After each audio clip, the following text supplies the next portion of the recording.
Una charla que quizás sea de las más interesantes, por lo menos personalmente, que puede tener el cargador.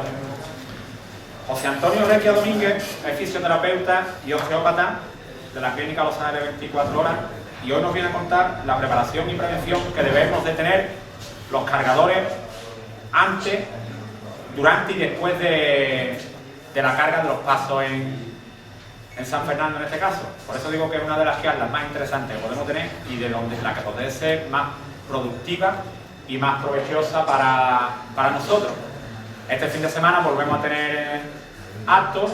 Tenemos el viernes la noche de Saeta, el sábado una mesa redonda interesantísima con capataces de Sevilla, de Jerez, de Cádiz y de San Fernando, y el domingo tenemos el concierto, el último concierto en la calle de Santo Domingo, a cargo de la banda de San José Artesano.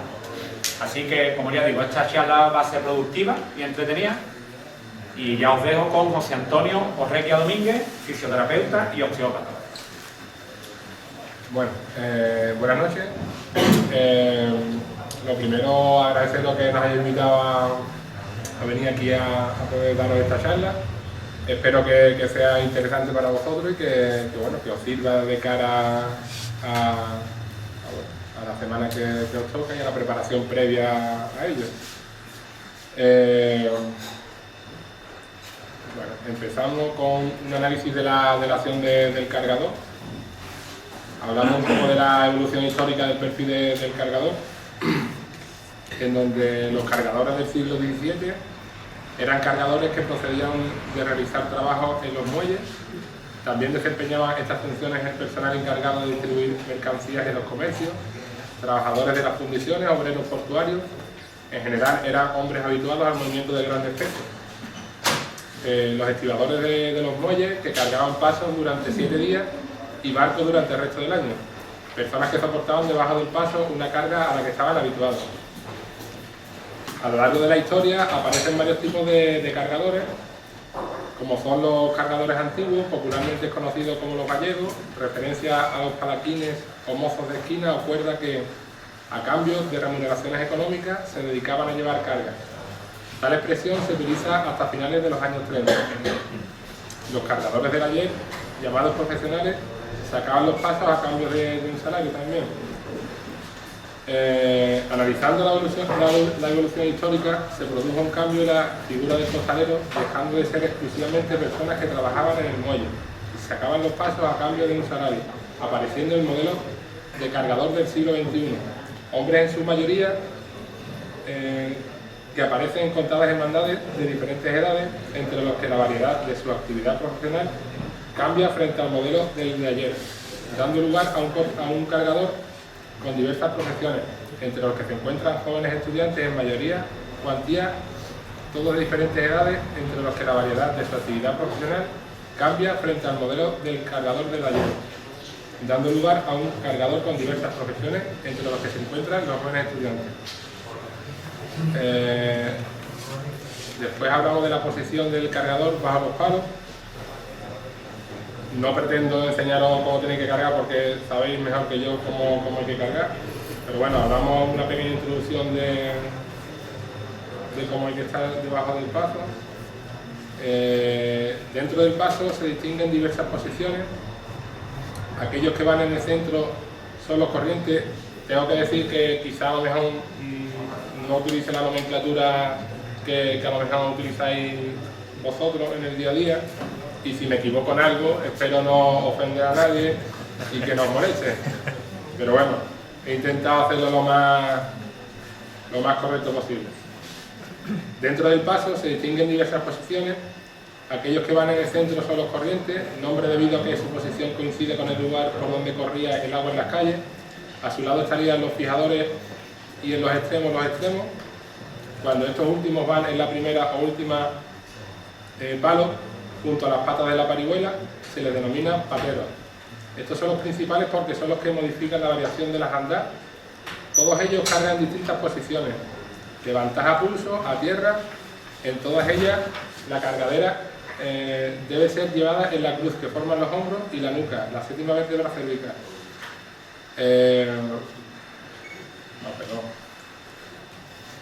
Ahora hablaremos de las variables que afectan la actividad del costalero. Bueno, no sé si estoy yendo demasiado rápido, pero bueno, espero que si estoy yendo demasiado rápido, por favor me contáis. Las variables que afectan la actividad del cargador. Se plantea un estudio de los factores que influyen positiva o negativamente en la actividad del cargador. Tras enumerar las variables se explica cómo influyen en el riesgo de padecer una lesión, siendo aquellas las variables que aumentan el factor de riesgo, que son las condiciones bajo las cuales el cargador tiene mayor probabilidad de lesionarse, por tanto influye negativamente en su rendimiento. Después tenemos las variables que disminuyen el factor de riesgo, son las condiciones bajo las cuales el cargador tiene menor probabilidad de lesionarse, por tanto influyen positivamente en su rendimiento. Seguidamente enumeraremos las variables que afectan al trabajo, incluyendo la clasificación y descripción de cómo pueden influir en el mismo. El estado de salud previo a la realización de la actividad. Aquellos que sufran procesos patológicos deben considerar el riesgo que conlleva la actividad del cargador. Los daños articulares, discales, musculares y viscerales deben de ser detectados mediante el diagnóstico médico antes de la realización de la actividad. En consecuencia, se aconseja a este colectivo que pase por una consulta médica o al fisioterapeuta con antelación a la Semana Santa, mínimo 2 o 3 meses de antelación. La fisioterapia y la osteopatía es una disciplina de la ciencia de la salud que presta atención preventiva, curativa y de reinserción del individuo a la comunidad mediante el uso de medios físicos y manuales con técnicas y modelos de tratamiento específicos de forma individual. De este modo, dichas disciplinas quieren ayudar a escuchar y atender las llamadas de nuestro cuerpo, siendo este como un tente en el que todas las piezas están en relación. Cuando una falla, las demás se desequilibran, por lo que realizan un sobreesfuerzo para compensar el problema. En el caso de que no se detecte, puede derivar en dolores de zonas distintas y lejanas al lugar donde se originó el problema. Hablamos de la altura. En los cargadores hay jerarquías que se miden por la fuerza y la altura.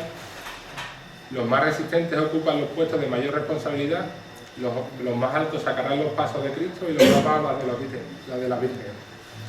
Dentro de cada paso se distribuye en función de la altura, con objeto de que recaiga el peso del palo sobre la apófisis espinosa de la séptima vértebra cervical y se equilibre el peso del paso entre la cuadrilla.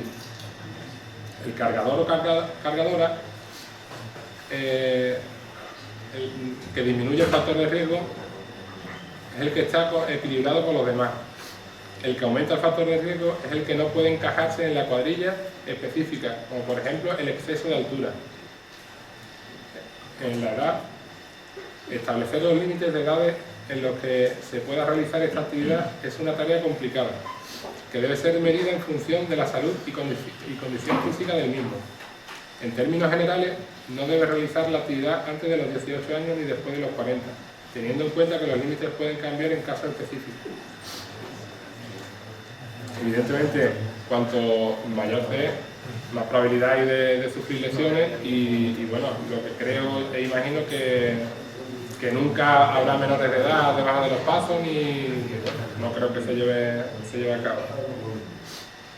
Las profesiones que desempeñan los cargadores no es lo mismo como los antiguos que a lo mejor el trabajo que realizaban de forma diaria el resto del año pues eran trabajos más físicos y eran personas que quizás estaban más preparadas de cara a la Semana Santa a poder cargar. Actualmente hay una diversidad de desempeños laborales en los que hay personas que son enfermeros, personas que están en trabajo de oficina, tienen un sedentarismo y bueno, es importante la preparación física de cara a poder disfrutar de la Semana Santa y poder cargar en los pasos. Las posturas adoptadas bajo el paso. Al iniciar los movimientos, una postura inadecuada implicaría mantener una posición incorrecta hasta que el paso se estacione. Al mantener una postura incorrecta durante un periodo de tiempo mayor del debido, existe el riesgo de padecer un dolor o de sufrir una lesión que podría ser prevenida.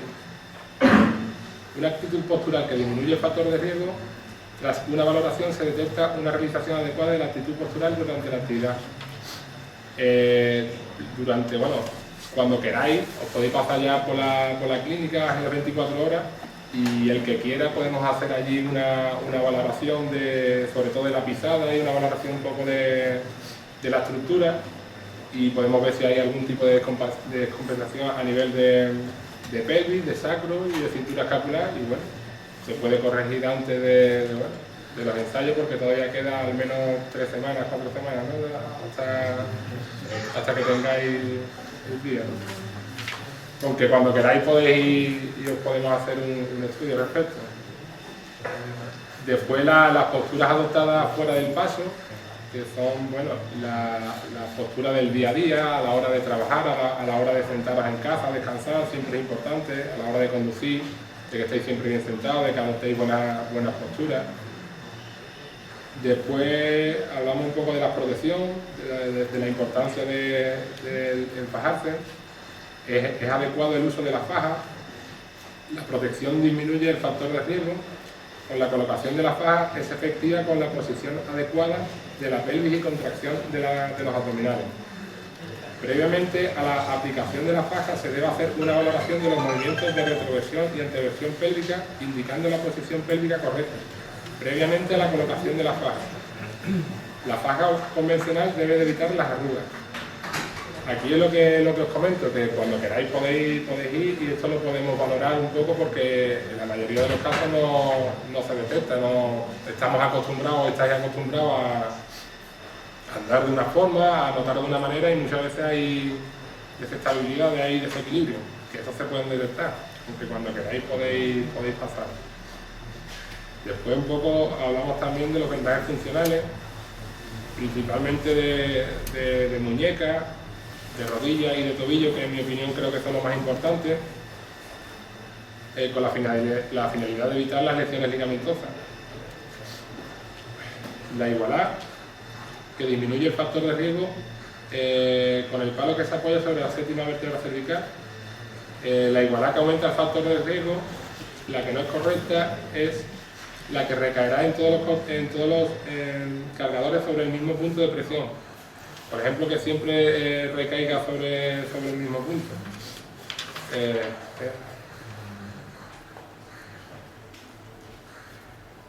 Hablamos del número de ensayos. Es importante también coordinar los ensayos previamente a la Semana Santa, con respecto a los pesos que se le incorpora, las horas de los ensayos.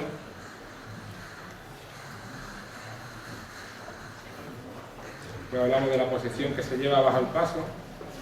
Dependiendo de la posición bajo el palo, se adquieren diferentes posiciones del miembro superior, existiendo la posibilidad de dar origen a lesiones diversas en relación con la posición que se adopte bajo el paso.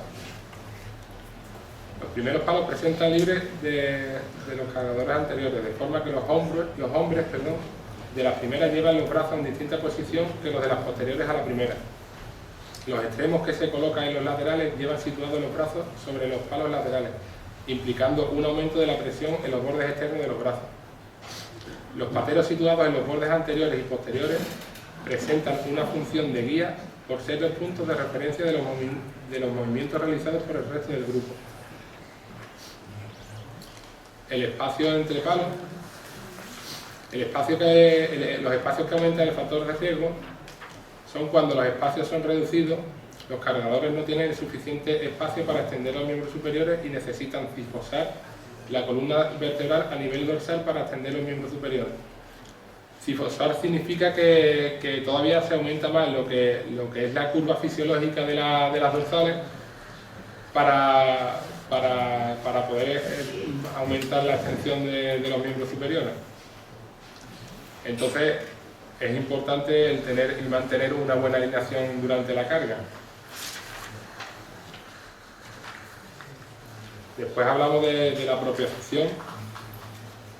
El repartir el peso de los kilogramos de forma equitativa, el peso del cuerpo debe ir en el mismo centro del mismo. El equilibrio se verá afectado por el tipo de calle y la propiocepción de cada cargador. La propiocepción que disminuye el factor de riesgo, tras una valoración de la fisioterapia, se observa que la propiocepción es suficiente para la actividad del costalete.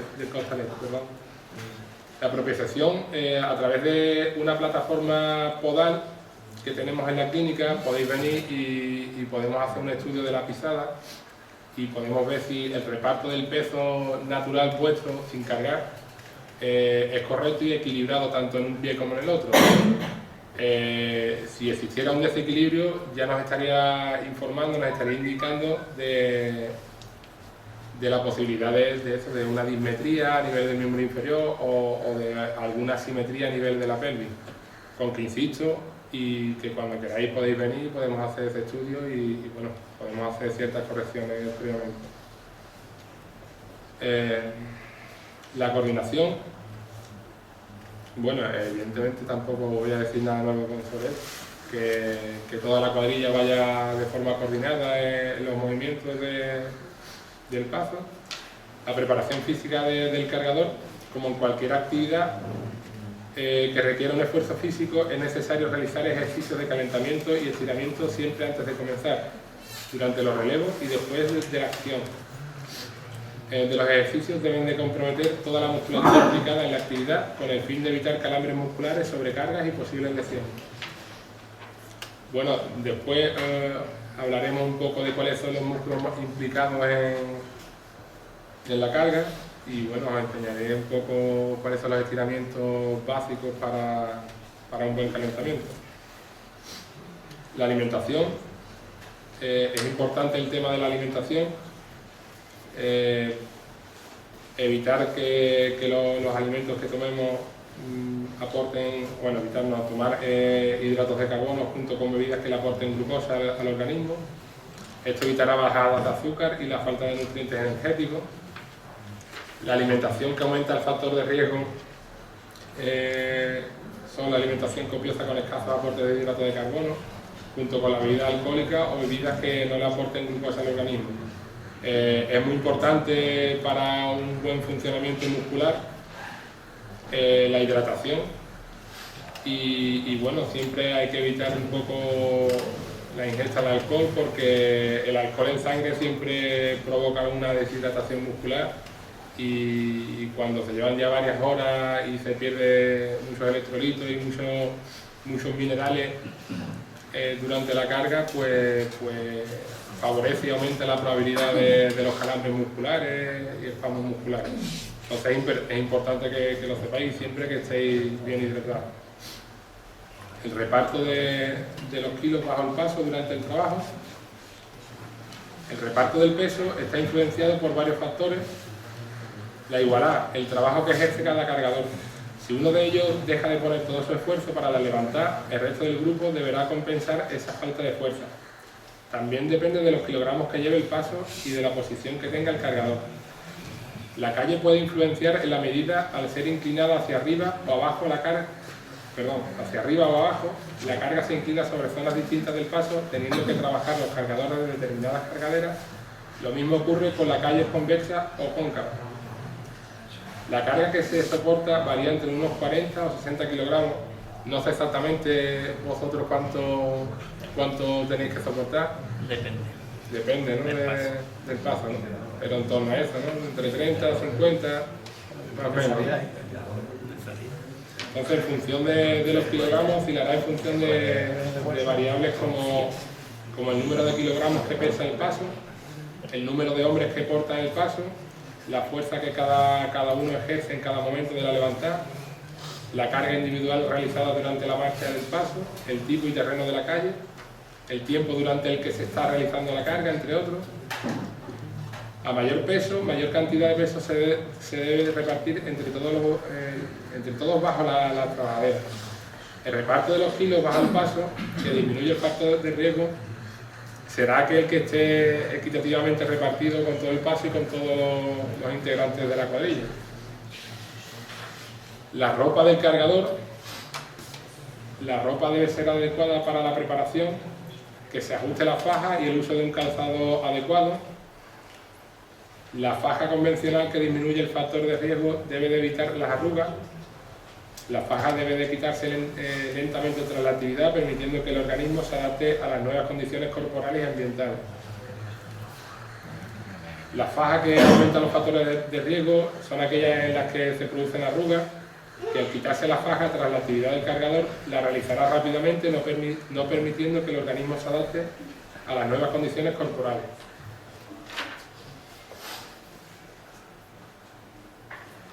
El calzado igual, el calzado que sea un calzado cómodo, que amortigue bien y que tengáis el pie lo más estable posible. Es lo normal. Supongo que hay gente también que carga, no sé si hay gente que carga descalza, no, aquí no, promesa, aquí no. Entonces, bueno, es muy importante el tema del calzado.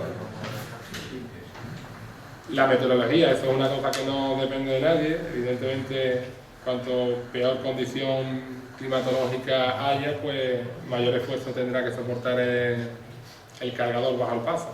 Esperemos que haya buen tiempo, que no llueva y bueno, y que el clima esté de frente y a favor.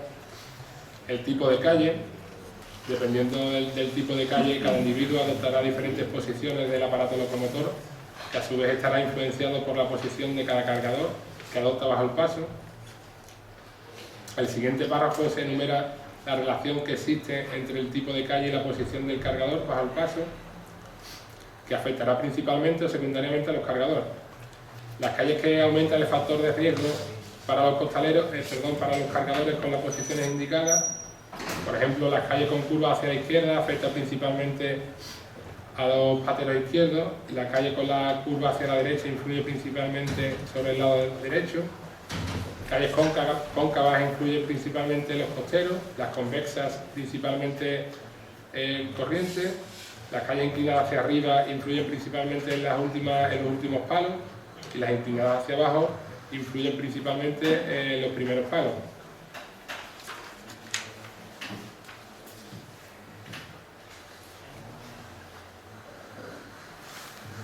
Bueno, la variabilidad del tiempo del recorrido, a medida que aumenta el tiempo del recorrido sin descanso, el tratamiento de daños aumenta la curva de riesgo de posibles lesiones. Es importante que el número de relevo sea cuanto mayor mejor, que no se abuse de estar bajo el paso demasiado tiempo.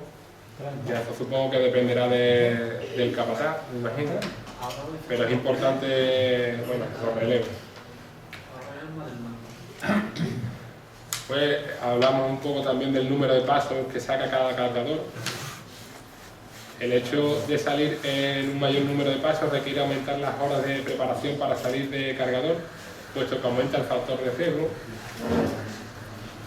Cuanto mayor número de pasos, mayor el riesgo de padecer lesiones.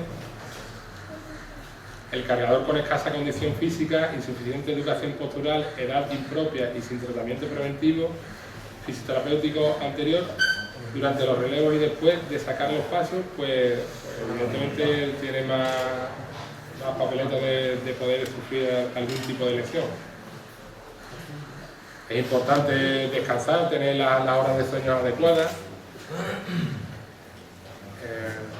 Bueno, ya después el tema de la motivación y de la concentración, creo que no hay que decir nada al respecto, creo que eso ya habla por sí solo. Todo el mundo creo que está bastante motivado y que bueno, que entiendo que en la mayoría de los casos que lo vienen mamando desde chico y que bueno, que os gusta. Después hablamos un poco de las variables fijas. Describimos un poco lo que significan las variables fijas. Son aquellas que, siendo no posibles cambiarlas, sé que no van a modificarse. Por ejemplo, la profesión y el tipo de calles pueden cambiarse, pero establecemos que no van a cambiar. Al igual que los kilogramos del paso y el reparto de los kilogramos bajo el paso. En determinadas circunstancias, los kilos recaen más sobre una zona y no se considera que vaya a modificar. La altura, edad y meteorología son variables que no se modifican. Las variables, las variables modificables para el cargador son las variables que el cargador puede cambiar eligiendo una medida de actuación correcta o incorrecta. El cargador debe prepararse física y especialmente antes de realizar una actividad propia del cargador. Debe pasar por una consulta médica o de fisioterapia antes de salir de cargador. El cargador no debe faltar a los ensayos que les propone el capataz y antes de salir de cargador debe colocarse la ropa de forma adecuada, al igual que la protección. Una vez que conoce cuáles son las medidas de actuación correctas, debe concentrarse, practicando, trabajando de forma responsable bajo el paso, soportando los giros que les corresponde llevar. El cargador debe alimentarse adecuadamente antes de salir y descansar en los relevos, cuidándose de los posibles daños con objeto de evitar una futura lesión. El cargador debe sacar el número de pasos que su condición física y su estado de salud les permita, sin exceder los límites corporales. Las variables no modificables por el cargador son las variables modificables por el capataz. Dependiendo de la forma de actuar del capataz, el riesgo de padecer una lesión del cargador podrá aumentar o disminuir. El capataz debe realizar la igualá adoptando como punto de referencia la séptima vertical. Al igualar en función de la altura del cargador, no se equilibra equitativamente los kilogramos del paso y aumenta el riesgo de estos de padecer una lesión. Por ejemplo, si se iguala en función de la altura, puede que haya cargadores que tengan el cuello más alto que otros y las cargaderas no recaen en la séptima vértebra cervical después de la igualdad. También es importante que el espacio que hay entre los palos. Al aumentar el número de cargadores que van bajo el paso, aunque la fuerza de empuje es mayor y se reparten más, que es importante el espacio que hay entre los palos. Al aumentar el número de cargadores que van bajo el paso, aunque la fuerza de empuje es mayor y se reparten más kilogramos, las posturas que adoptan los cargadores es incorrecta, por no tener espacio suficiente, de forma que aumenta el factor de riesgo del cargador de lesionarse. Después hablamos un poco de las responsabilidades del fisioterapeuta. La fisioterapia es responsable de formar a profesionales especializados en la prevención y en el tratamiento de daños y lesiones del cargador. Esta formación la deben impartir fisioterapeutas especializados y conocedores de la acción del cargador, considerando la actitud postural del cargador como única y específica del mismo. Al cargador se le debe valorar de forma individual, pero se analiza en el contexto global y ambiental propio de este colectivo, considerando todas las variables de riesgo que le pueden influir, estudiando las variabilidades individuales que influyen en cada cargador y poniendo soluciones a los puntos débiles, dañados o lesionados. Bueno, aquí ahora hacemos un análisis de la levantada, sobre todo haciendo hincapié desde mi punto de vista de la musculatura implicada en la levantada, como son los músculos rectos mayor y menor, los músculos supra, infra y oideos, el largo del cuello y esternocleidomastoideo, los trapecios, deltoides, bíceps braquial y tríceps. La articulación implicada pues son las vértebras cervicales superiores, como es la occipito-deltoidea, estando en esta articulación implicada el occipucio, el atlas y el axis. El occipital con el atlas o la primera vértebra cervical, cuando el cargador camina en esa posición, el punto cervical bajo queda más prominente debido a la apófisis espinosa de la séptima vértebra cervical y por lo tanto punto de apoyo del palo. Por eso, en un sitio que debe ser protegido. La columna cervical tiene una amplitud de flexión de unos 130 grados. Una mayor flexión de la columna cervical daría lugar al apoyo del peso más directamente sobre la apófisis espinosa de la séptima vértebra cervical. Como consejo, pues el almohadillado, gravitar sobre él la totalidad del peso. La cabeza, soportando el peso, debe ir ligeramente flexionada hacia adelante en su flexión suave de unos 25-30 grados para compensar la lordosis cervical, o una ligera curva hacia adelante que presenta normalmente la curvatura del cuello. Marchando con el cuello erecto, cogiendo palos, se hace más fuerza y existe menos peligro de dañar las estructuras musculares y raíces nerviosas que salen por los espacios intervertebrales. Aquí ven un poco una figura del primer momento de la levantada. Es muy importante, por motivos que después explicaremos, el tener siempre una correcta alineación y bueno, no estar demasiado inclinado hacia adelante o encorvando demasiado la lordosis lumbar, porque al final el reparto de la carga no será equitativa y siempre sufrirán unos puntos más que otros. En el segundo momento de la levantada, la musculatura implicada son las siguientes: los músculos posteriores, por ejemplo los espinodorsales y haces musculares inferiores de las lumbares, como el cuadrado lumbar, los músculos anteriores, como es el recto del abdomen, que es muy importante, y los oblicuos mayor y menor, y los músculos profundos, como son los travesos del abdomen. En este caso, la articulación implicada es la charnela dorsolumbar, que es la unión de la columna dorsal con las lumbares, y la articulación sacroiliaca, que es la unión de la pelvis con el sacro.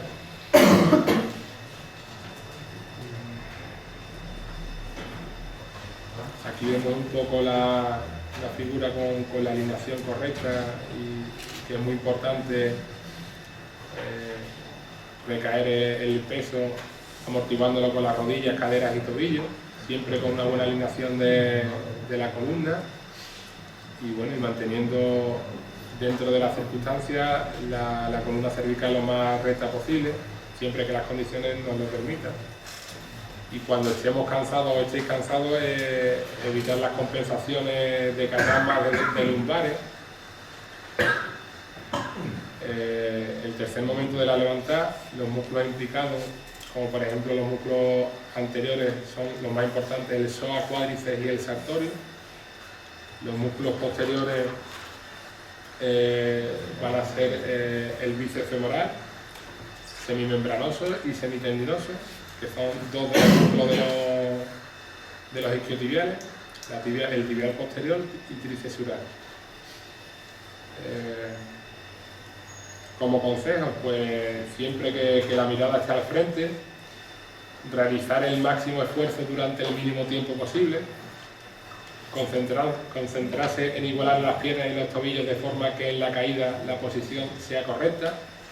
Es imprescindible ser consciente del tipo de calle, puesto que repercute en la posición adoptada por los pies en el momento de la caída. Puede inestabilizar los tobillos y por tanto desequilibrar el cuerpo.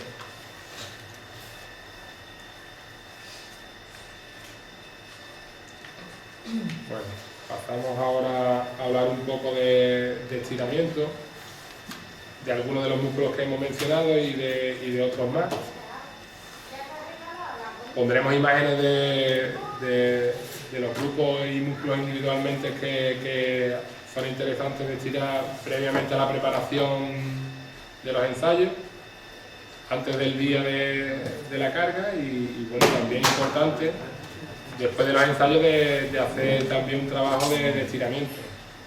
Casi yo diría que es más importante los estiramientos posteriores que previos, pero bueno.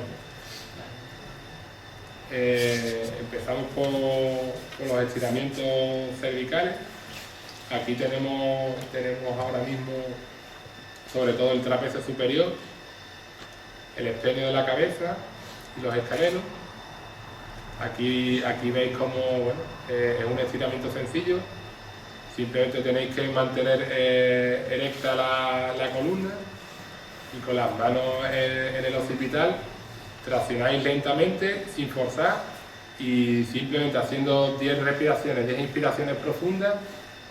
Cada vez que vayáis soltando aire, poco a poco irán cediendo la musculatura. No tenéis que estar forzando el músculo ni nada, puesto que eso lo que hace, refuerza aún más en la contracción del músculo. Simplemente a través de la respiración diafragmática, el músculo se va a ir relajando. Aquí vemos músculos de la parte anterior del cuello, como el esplenio de la cabeza y el esternocleidomastoideo o los escalenos. De esta forma, igual, si algún día tenéis interés, o esta misma semana o la semana próxima, si alguno queréis pasaros por allí, os enseño un poco de forma individual a cada uno, el que quiera, cómo se hace estos estiramientos, porque muchas veces lo vemos en la figura y a lo mejor parece sencillo, pero adoptar la posición correcta, pues bueno, para poder estirar el músculo de forma analítica, ¿verdad? Después aquí vemos los músculos lateralmente, como es el esplenio de la cabeza, o la parte superior del trapecio y también de los escalenos. Aquí sobre todo el que más nos interesa es el esternocleidomastoideo, Y este estiramiento es el más específico para el esternocleidomastoideo, por la implicación en la rotación cervical. También podemos hacer estiramientos con una toalla, en los cuales utilizamos un eje de rotación. Utilizamos la toalla, nos la ponemos detrás de las cervicales y hacemos rotaciones a la vez que estamos traccionando de la toalla hacia adelante. Con ello lo que provocamos es un mayor aumento de la curvatura de la lordosis cervical, provocando un estiramiento de la musculatura anterior y relajando la musculatura anterior, a la vez que tomamos conciencia y propiocepción de los músculos posteriores del cuello. Después pasamos al hombro. Aquí pues tenemos tanto el trapecio superior como fascículos de la parte posterior del deltoide. También de esta forma estamos estirando los romboides mayor y menor, el dorsal ancho. Otra forma que tenemos de estirar los músculos del hombro es de esta forma, nos agarramos a algún saliente de la pared o un palo si lo hubiera, y de la misma forma, simplemente nos agarramos bien y nos dejamos caer hacia atrás, traccionando y nunca forzando, siempre a través de la respiración. Respiramos 10 veces, nos dejamos caer y poco a poco el músculo se va elongando, el músculo se va relajando y bueno, se va estirando y es fundamental. Aquí tenéis otra forma de estirar. En esta ocasión lo que estamos haciendo es, lo podemos hacer bien con la mano o bien utilizando algún saliente de la pared, una columna, pero bueno, con la mano lo podemos hacer y bueno, lo que hacemos es lo mismo. Estamos aquí manteniendo la posición a la vez que intentamos hacer una rotación contraria de nuestro cuerpo. Y aquí pues estamos estirando fascículo lateral del deltoide, el posterior también, el tríceps, el redondo menor, redondo mayor y el serrato mayor. Al igual que un poco del dorsal ancho y la parte media del trapecio. Otra forma de estirar la musculatura del hombro es esta. Aquí estamos estirando sobre todo el deltoide anterior. También estiramos el pectoral mayor, el pectoral menor y el serrato mayor. Que el serrato mayor, por ejemplo, son músculos inspiratorios, muy importantes, evidentemente, cuando estamos soportando tantos kilos. Es un músculo que tiene una influencia importante, puesto que un pinchazo de este músculo, una contracción fuerte de este músculo, nos podría incluso retirar, nos podría costar la respiración y nos podría dificultar bastante y hacer que suframos bastante. Este estiramiento es sobre todo para la parte anterior de hombro y músculos del pecho, como son el pectoral mayor y el pectoral menor. Un poco también el dorsal ancho, aunque no demasiado. Y fascículo anterior del deltoide. Aquí de esta forma vamos a hacer un estiramiento de la musculatura, sobre todo de la paravertebral de toda la espalda, incidiendo un poco más en la zona dorsal y lumbar. Aquí tenéis la anterior, es una forma haciéndolo con una ligera rotación para incidir más en el lado izquierdo si hacemos una rotación hacia la derecha, y si la hacemos hacia la izquierda incidimos más en el lado derecho. De esta forma la hacemos recto. Aquí estamos estirando los interespinales, el iliocostal lumbar, el toracoespinal.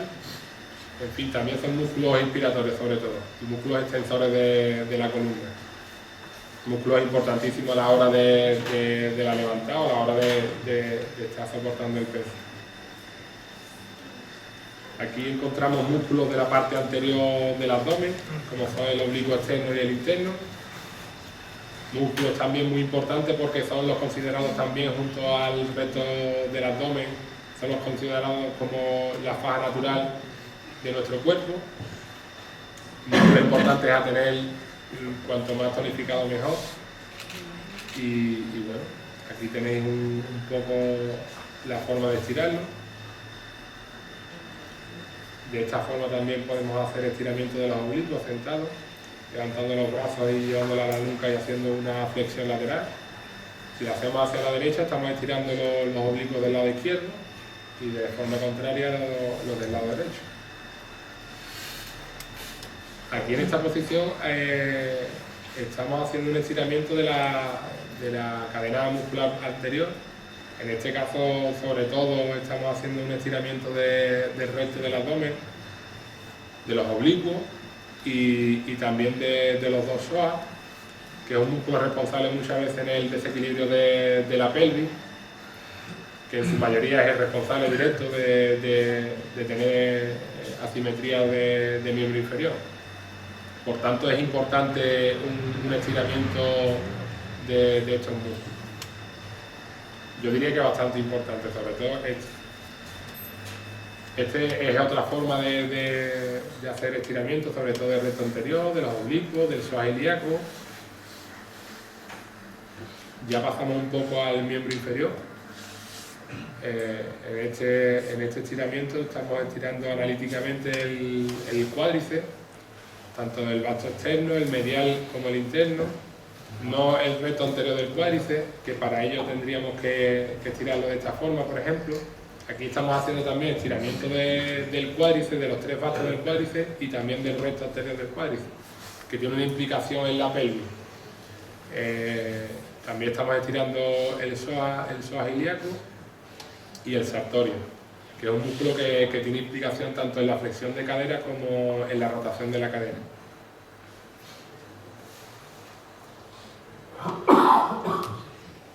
Aquí, bueno, pues es un estiramiento de los flexores de rodilla. Los principales son los isquiotibiales, que están compuestos por tres músculos distintos. Todos hacen flexión de rodilla, más aparte dos de ellos, como es el semimembranoso y el semitendinoso, que hacen rotación o ayudan un poco a la rotación también de la rodilla interna, y el bíceps femoral, que aparte de la flexión de rodilla, hace una ligera rotación externa de la rodilla. Aquí tenéis una forma de estirarlo, y igualmente os digo que la mejor forma de estirarlo es que mantengáis la posición y a través de contáis 10 respiraciones y poco a poco el cuerpo va cediendo, el músculo va cediendo, se va estirando poquito a poco. Si lo que queréis hacer rebote, el músculo al final lo que hace es que se contrae más, estimuláis aún más el músculo y al final no estáis estirando. Lo que estáis haciendo es tonificar el músculo, no es el objetivo que queremos en este caso.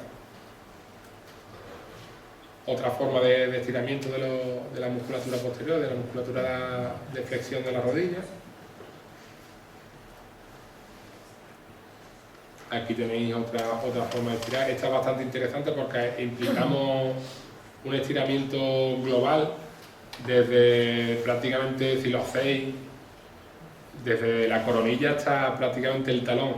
Vais a notar el estiramiento de toda la columna. Y bueno, aquí estamos estirando desde gemelos, sóleos, isquiotibiales, cuadrado lumbar, todos los paravertebrales de la columna y trapecio, romboide. Aquí hacemos un estiramiento global. Este es bastante interesante e insisto, de la misma forma, a lo mejor si lo hacéis alguno, a lo mejor simplemente os flexionáis y solamente llegáis hasta la rodilla. El estiramiento es simple, lo que hacéis es lo mismo, hacéis 10 respiraciones, 10 inspiraciones profundas, vais soltando aire y cada vez que soltáis aire, vuestro cuerpo va cediendo, poco pero va cediendo. La primera vez que lo hagáis no vais a llegar hasta el tobillo seguramente, pero trabajándolo de forma diaria os vais a dar cuenta como poquito a poco vais ganando en flexibilidad. Y bueno, esto al fin y al cabo es preparatorio y preventivo de cara a una posible lesión. Bueno, se me ha colado, está repetido.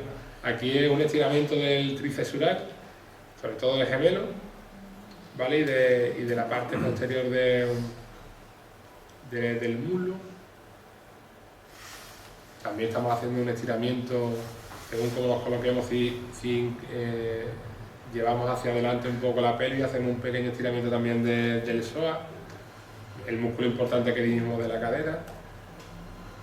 Aquí con un escalón, si nos apoyamos en la punta de los pies, igual utilizamos algún punto de apoyo, nos vamos dejando que caigan los talones y poco a poco se irán estirando los gemelos. Igual, aquí no hay una implicación tan directa de cara con la inspiración de cara con el diafragma, pero siempre ayuda, siempre poco a poco haciendo 10 inspiraciones, una forma incluso de contar, hacéis 10 inspiraciones profundas, vais soltando aire y cada vez que soltéis aire, poco a poco el músculo va cediendo.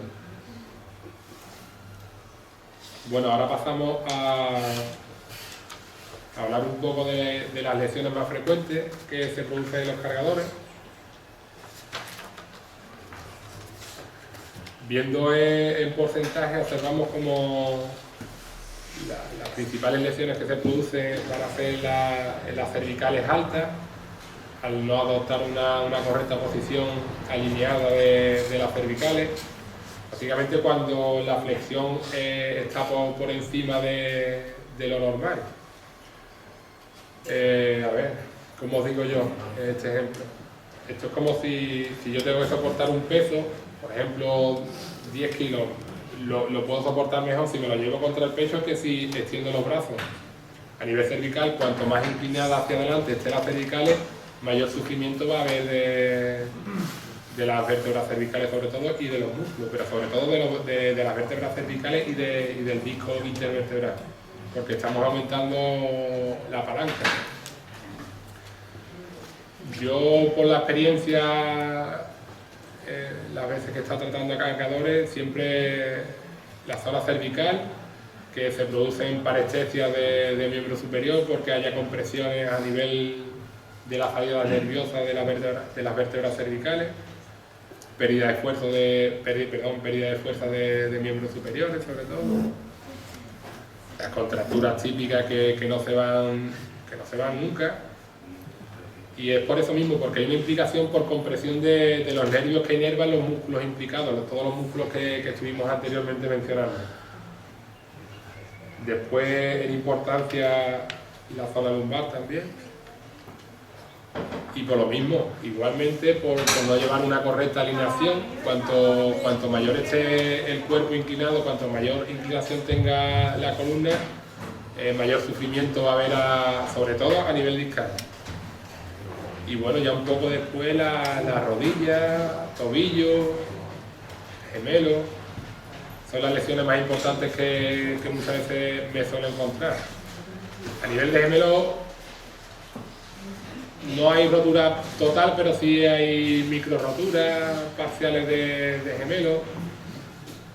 Por eso mismo, porque a lo mejor en la levantada, al caer por ejemplo, en vez de amortiguar de forma correcta y distribuir mejor la carga, se cae con extensión del miembro inferior y bueno, está en extensión total y no es lo mismo que caigas con extensión con el peso de tu cuerpo a que caigas con 40 o 50 kilos de más, y el músculo muchas veces, si previamente no se ha trabajado y no está elástico, pues puede romperse.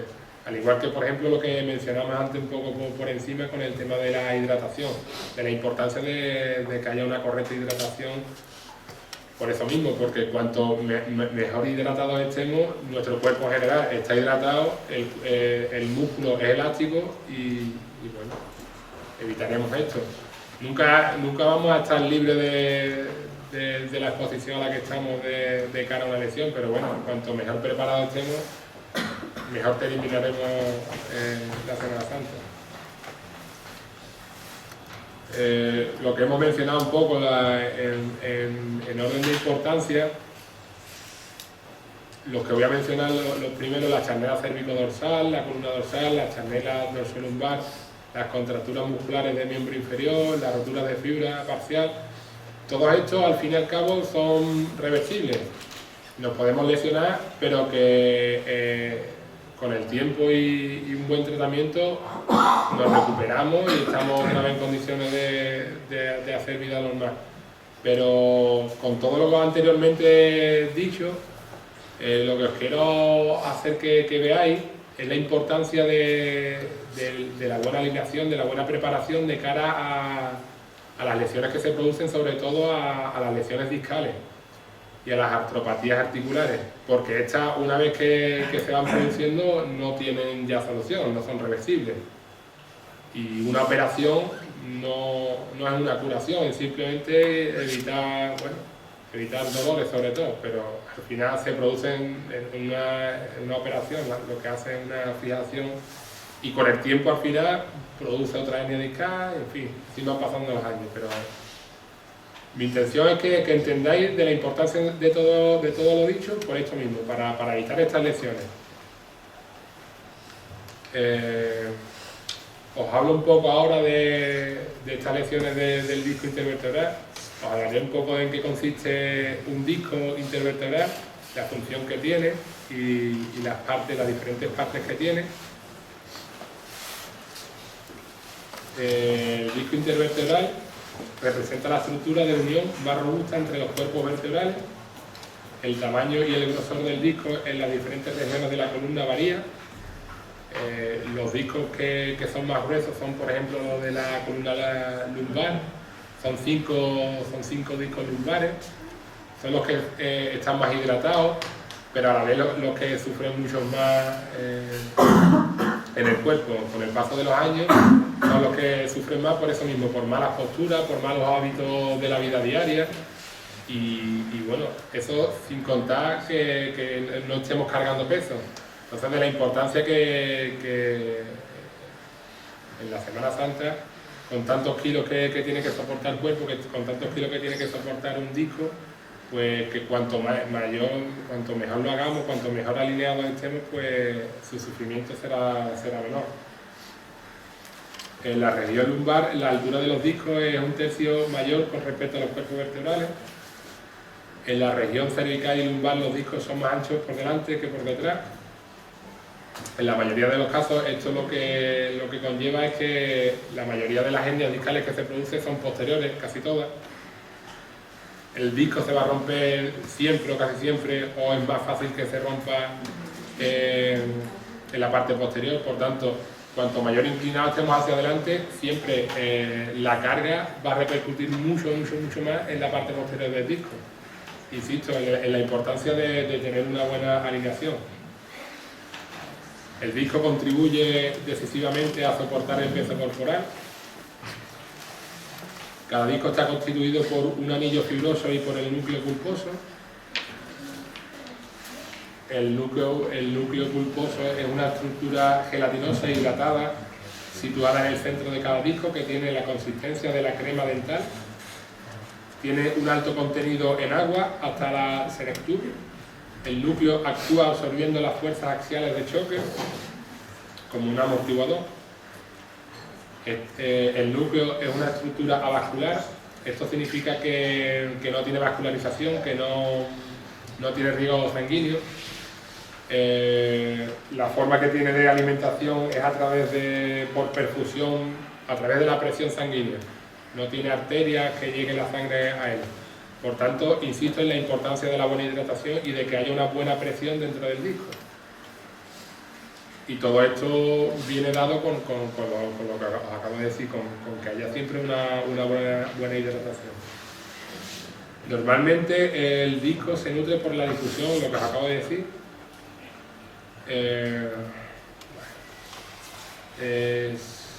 Se constituye principalmente por agua en un 80%, proteoglicanos agregados que atrapan y mantienen el agua dentro del disco, en el centro de él. En porcentaje están los proteoglicanos en un 65%, la fibra de colágeno en un 17% y solamente una pequeña cantidad de fibra de elastina. Después el anillo fibroso. El anillo fibroso, para que me entendáis, está distribuido en diferentes direcciones. Es como si fueran las capas de una cebolla. Solo que en vez de ser siempre en la misma dirección, una va hacia adelante, otras oblicuas, y eso le aporta una mayor consistencia al anillo, puesto que tiene que soportar unas presiones muy altas. El anillo en la porción externa del disco, bueno, es la porción externa que rodea el núcleo, se compone de 15 a 25 hojas de colágeno que se llaman láminas, como os acabo de explicar. Las láminas se pegan juntas gracias a los proteoglicanos. Y bueno, aquí habla un poco también de la formación de las fibras del anillo, pero que que es un poco para que os hagáis un poco la idea de la importancia que tiene todo esto. Esta parte de las placas cartilaginosas vertebrales es otra parte entre cada vértebra. Son los cartílagos que recubren cada superficie vertebral y que seleccionan en la mayoría de los casos por malas actividades físicas. Entonces, son los típicos que dan dolencia a las lumbalgias típicas y después los procesos degenerativos como la artrosis, por el desgaste de estas placas. Entonces, os hago una pequeña introducción de lo que es. Es el techo y el suelo de cada vértebra, que están cubiertos por un fino cojín cartilaginoso de 2 a 4 milímetros llamado la placa cartilaginosa. Cada placa cartilaginosa vertebral une a los discos a las vértebras y los vasculariza. Los 2 tercios internos del anillo y el núcleo entero. Las placas cartilaginosas vertebrales hacen parte del disco y no parte del cuerpo vertebral. La fijación periférica de las fibras del anillo se hacen sobre la apófisis en el anillo y constituyen la porción extensible ligamentaria del anillo. Las fibras internas rodean el núcleo pulposo y constituyen la porción capsular.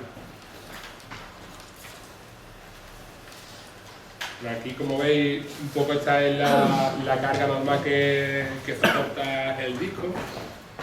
Siempre de una forma vertical, siempre soportando el peso de forma vertical. El núcleo pulposo, que es como si fuera un globo de agua para que me entendáis, siempre tiene tendencia a ir un poco a la parte posterior. Por eso insisto que en la mayoría de los casos, las personas que sufren de algún tipo de protrusión discal o hernia discal, en la mayoría de los casos siempre va a ser posterior. También hay hernias discales anteriores y laterales, pero casi siempre son posteriores por esto mismo. Esto que estáis viendo es lo normal. Esto es lo normal que una persona que está andando de forma alineada, con una correcta alineación, el núcleo siempre tiende a ir hacia atrás. Por tanto, cuanto más inclinado estemos hacia adelante, mayor presión ejercerá el núcleo pulposo en la parte posterior del disco. Por lo tanto, más fácilmente puede provocar una fisura del anillo, de la parte más externa del disco. Aquí veis un poco la biomecánica, lo que os comentaba antes que tiene que hacer el núcleo. Después los movimientos de flexión, como veis, se producen dos cosas. Una es la compresión y otra es la tensión del anillo. El anillo se puede lesionar tanto por compresión como por tensión, es decir, por sobreestiramiento o por compresión. Insisto, en la correcta alineación. No quiero ser pesado en eso, pero eso es la clave de que cuidemos nuestra espalda, de que evitemos una posible lesión discal, que ya no es reversible, que ya tenemos que hablar de temas de quirófano y cosas más serias, ¿no? Ya un poco por último, para ir terminando y haceros ver un poco la importancia que tiene esto que os comento de las lesiones discales. Estos valores que estáis viendo, estos números que estáis viendo, son las presiones discales en los diferentes movimientos del tronco. Por ejemplo, una persona que está de pie de forma erguida, que tiene una buena alineación, a nivel discal va a soportar unos 10 kilos de presión atmosférica por cada centímetro cuadrado. Cuando hacemos una ligera inclinación, simplemente que este es parecido a la levantada, ¿no? El que pone 150 es parecido al de la levantada. Entonces, en este momento hay un incremento de 50 kilos más, simplemente haciendo una pequeña inclinación hacia adelante del tronco, hay un incremento de 50 kilos más de presión atmosférica sobre el disco. Si le añadimos a esta ligera inclinación, si le añadimos simplemente 5 kilos de carga, que estemos soportando solamente 5 kilos de carga, ya el incremento sube hasta 220 kilos de presión atmosférica sobre el disco. Lo que hemos hablado de los kilos de presión que va a repercutir sobre la parte posterior del disco. Estamos hablando bueno, esto es como un poco, es un ejemplo que os pongo, es como antiguamente las torturas que hacían con la gotita de agua, que una gota de agua a priori no hace nada, pero 1000 gotas de agua incidiendo en el mismo punto, al final van reblandeciendo y llegan a perforar el cráneo. Entonces, a lo que os comento es de la importancia de que siempre la misma presión sobre un mismo punto al final termina rompiendo el disco y termina produciéndose la hernia discal. Y una hernia discal al final lo que conlleva es que no podéis disfrutar de lo que os gusta, de la Semana Santa y de no poder cargar. Entonces, de la importancia de esto. Si estos 5 kilos de carga lo calculamos a unos 30, es que yo no sé exactamente, pero unos 30, 40 kilos, con unos 30 kilos se viene a soportar en torno a unos 1300 kilos de presión atmosférica sobre el disco, con que en función del paso que estéis cargando, no sé, 5, 6, 7 horas, ¿no? Más o menos, más aparte todos los ensayos previos que hayáis llevado, que son de meses anteriores, todos los días prácticamente. Entonces, bueno, esto es para que veáis la importancia que tiene la correcta alineación de la columna por esto mismo, porque esto a lo mejor un año no pasa, el segundo año no pasa, el tercero tampoco, pero cuando llevéis 10 años cargando y siempre cargando a lo mejor con malos hábitos, al final aparece la hernia a lo mejor con 30, 40 años y bueno, que os va a retirar seguro de la Semana Santa, pero seguro, ¿no? Ahí vemos ahora distintas posiciones. Cuando estamos sentados son 140 kilos de presión atmosférica, si estamos sentados e inclinados hacia adelante. Y bueno, acostar es la única forma que soporta menos presión el disco. De esta forma concluimos un poco la intención que teníamos para que vierais la importancia de la buena preparación y de la prevención de la carga en Semana Santa. Ahora, para terminar, no sé si aquí alguno de vosotros hacéis vendajes funcionales o no. No sé si os lo hacéis o llegáis a haceroslo, si necesitáis haceroslo. No. Yo voy a poner dos imágenes de un vendaje funcional de rodilla y de un vendaje funcional de tobillo. Y si queréis podemos hacer ahora una demostración de un vendaje. Alguien que, por ejemplo, no tenga pelo en las piernas sería interesante, porque si no... Lo del vendaje funcional de tobillo lo creo interesante porque aunque utilicemos un buen calzado, bueno, entiendo que a lo mejor el trazado o el recorrido del paso no va a ir por malas calles, pero en la zona de adoquines a lo mejor una mala pisada puede o un pequeño boquete que hubiera en algún tramo de recorrido, pues puede provocar eso una esguince de tobillo y provocar una lesión de tobillo. Entonces, el vendaje funcional te permite hacer los movimientos normales del tobillo y en el caso de que se pueda producir una mala pisada, pues evitar eso, que el esguince provoque males mayores y que no llegue a nada, simplemente evita la distensión ligamentaria. Este es el de tobillo y este sería el de rodilla.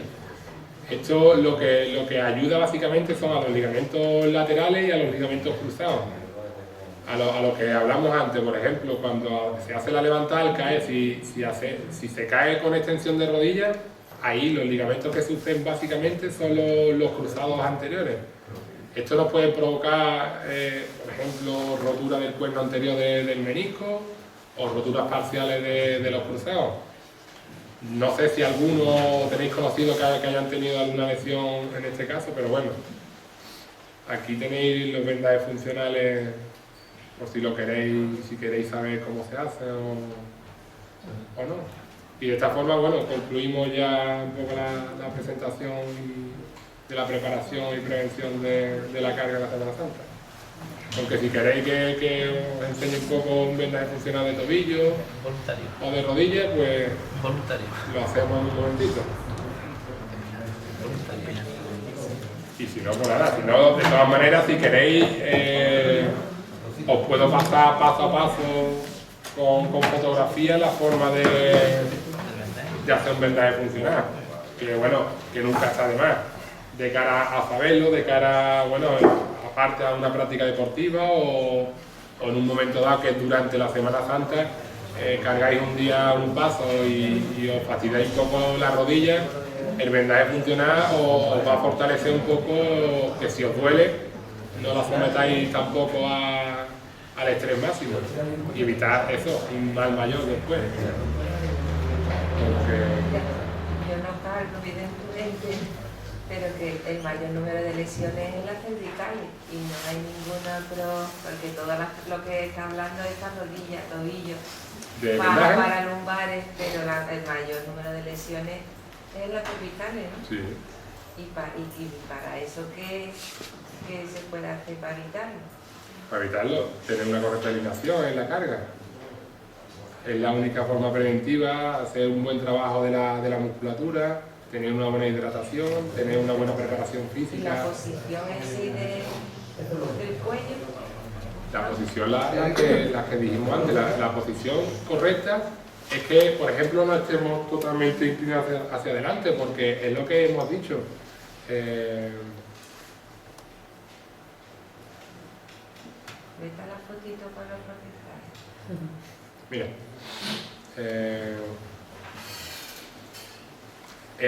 a las cervicales lo extrapolamos igualmente con el tema lumbar. Aquí lo que pasa es que la imagen que aparece es una flexión lumbar, pero si la flexión es cervical estamos hablando de lo mismo. El daño a nivel del disco cervical es lo mismo.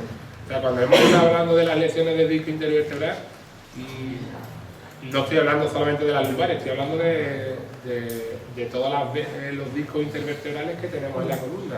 Tenemos 5 lumbares, 12 dorsales y 7 cervicales. Entonces, cuanto mayor sea la palanca en la carga, más sufrimiento tiene. En la mayoría de los casos, cuanto la palanca sea mayor, el sufrimiento lo va a tener en la unión entre las vértebras cervicales y las dorsales. Excepto la almohada, no hay para esa articulación ningún elemento externo, como puede ser... No, lo que utilizáis en el palo, ¿no? Que lo que hacéis es un almohadillado, ¿no? Es lo que utilizáis. En principio me imagino que se refieren a lo que es una faja. No, que tenemos la faja para las lumbares y usar una protección, y es verdad que no hay nada diseñado. Sí, son las, vamos. Es la que mayor se produce, pero no, vamos. Que no hay nada diseñado que se conozca. Yo hasta el momento yo no sé nada al respecto. Vamos. No.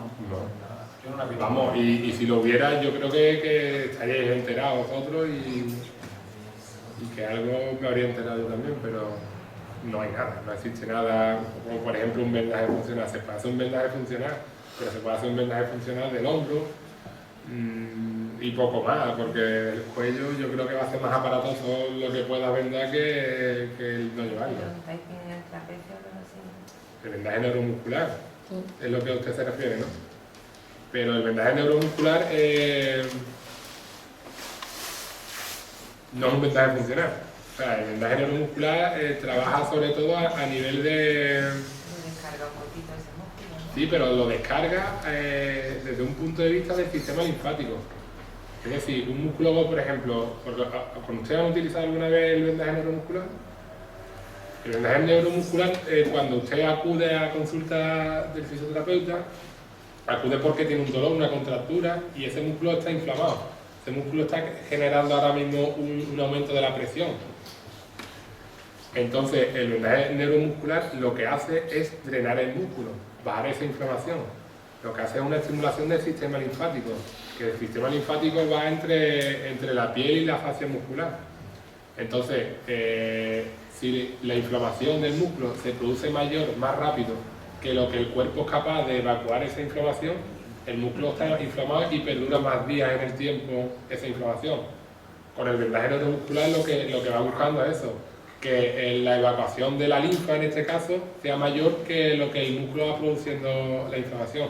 Más aparte después rectificar la patología o la dismetría o el problema que sea. Puede ser desde una rotura fibrilar en el caso de un gemelo de una isquiotibial o una contractura por lo mismo. Normalmente Las contracturas en la mayoría de los casos son por eso, por compresiones cervicales, que comprimen las raíces nerviosas de los nervios que inervan esos músculos cervicales. Y bueno, no sé si he contestado un poco a la duda de usted, pero la buena alineación, la buena alineación y la buena preparación es lo que va a evitar la prevención de las lesiones. A nivel cervical, a nivel dorsal, a nivel lumbar, pero para mí, desde mi punto de vista,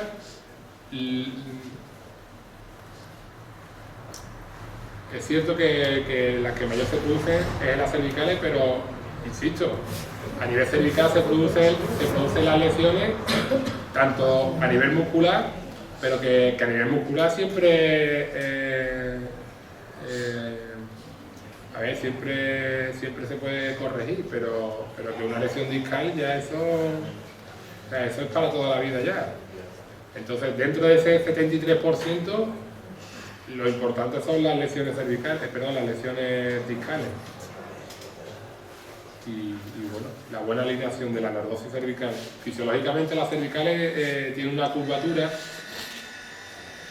y bueno, cuanto más hacia adelante caiga, no sé si conocéis la rectificación cervical que se produce en los accidentes de tráfico, pues eso es lo que provoca, o lo que se produce es una pérdida de la lordosis cervical.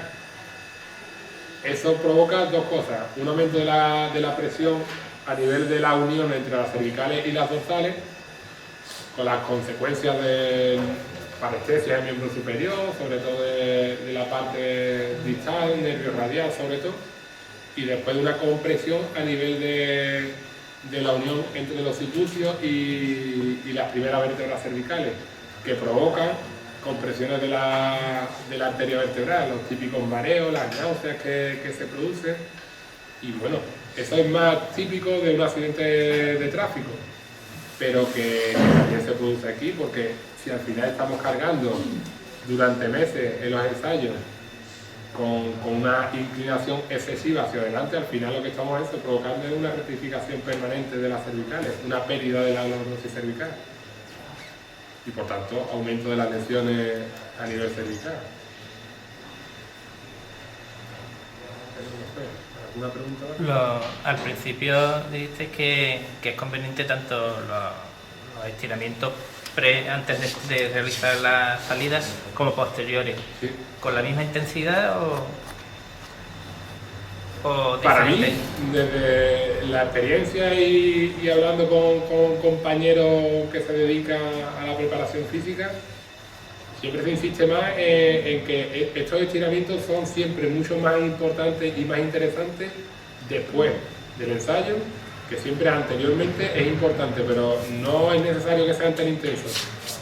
Siempre es más interesante el buen calentamiento que el estiramiento. Es decir, por ejemplo, un coche lo arrancamos y en frío empezamos a acelerarlo, todavía no había un calentamiento del aceite, un buen engranaje de los pistones, etcétera, etcétera. Pues con el cuerpo es lo mismo. Es más interesante, por ejemplo, que consigamos aumentar un poco la temperatura corporal, por ejemplo, con un pequeño trote o moviendo de forma repetida a nivel cervical, implicando los músculos cervicales, los hombros, el tronco, haciendo movimientos. Para eso, para aumentar un poco la vascularización a nivel de los músculos que vamos a trabajar. Pero que cuando uno termina de ensayar, cuando termina de cargar, lo que está es, como digo yo, está como una arcayata, está rígido. Entonces ahí es cuando es más importante, es mucho más interesante hacer todos estos estiramientos, que realmente entiendo que es cuando uno tiene menos ganas porque está ya cansado, pero lo importante es hacerlo después.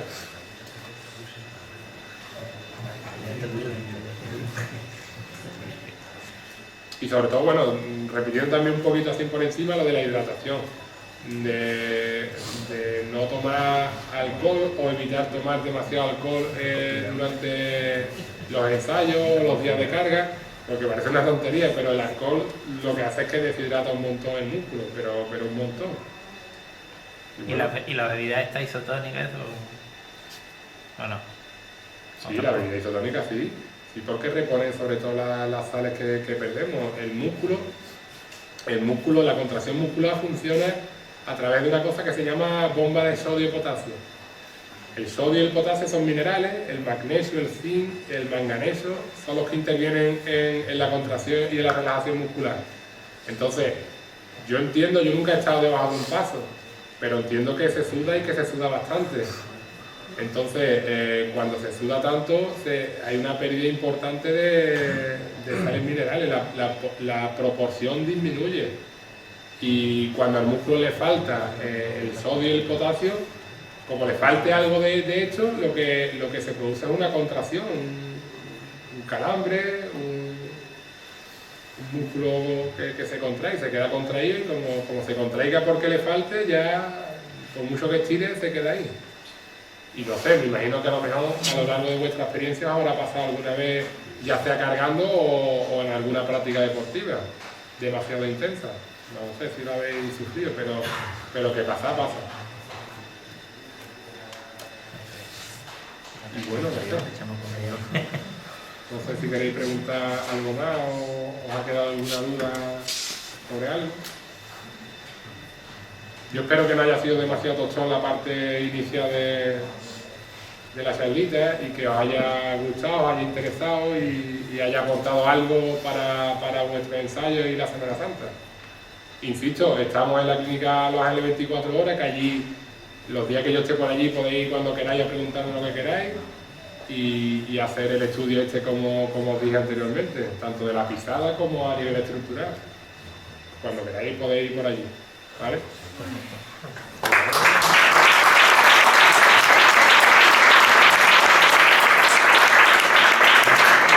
Pues agradecer la presencia tanto vuestra como del fisioterapeuta en esta charla y por supuesto queremos que se lleve un recuerdo y en agradecimiento de su visita.